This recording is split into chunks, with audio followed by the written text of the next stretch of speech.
আরেকটা খবর দেই, এটা আমার স্ত্রী আমাকে বলতে বলেছে। এক সাহাবী এসেছেন ওমর রাদিয়াল্লাহু আনহুর দরজায়। কার দরজায়? ওমর রাদিয়াল্লাহু আনহু তখন আমিরুল মুমিনিন। আমিরুল মুমিনিন তো বোঝেন, পুরো অর্ধবিশ্বের শাসক তিনি। এতটুকু রাষ্ট্রের না, অর্ধবিশ্বের শাসক। তো ওই সাহাবী এসে ঘরের কাছে দাঁড়িয়ে আছেন, একটা বিচার নিয়ে আসছেন। কি নিয়ে আসছেন? বিচার। দাঁড়িয়ে আছেন আছেন আছেন আর ভিতর থেকে কিছু শব্দ শোনা যাচ্ছে, কিছু উচ্চ শব্দ শোনা যাচ্ছে।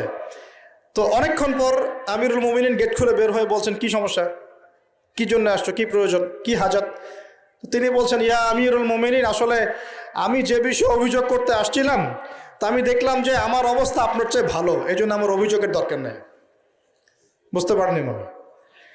তখন আমিরুল মুমিনিন তিনি বলছেন যে আসলে দেখো, আমাদের স্ত্রীরা, তাদেরকে আমরা আল্লাহর কাছে একটা বড় বিশাল একটা অঙ্গীকার দিয়ে গ্রহণ করি। তারা আমাদের সন্তান ধারণ করে, আমাদের বাসা দেখাশোনা করে, খাবার দাবার তৈরি করে, কাপড় চোপড় ধোয়, সে আমার অনেক কাজ করে। এই কারণে মাঝে মাঝে তারা যদি একটু রাগ টাগ ঝাড়ে তখন একটু সবর করে শুনতে হয়। এটা কে বলছেন?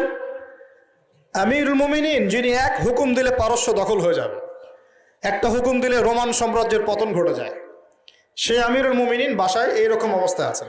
তো ওই জন্য বললাম যে বাসা ঠিক থাকলে আসলে সব ঠিক।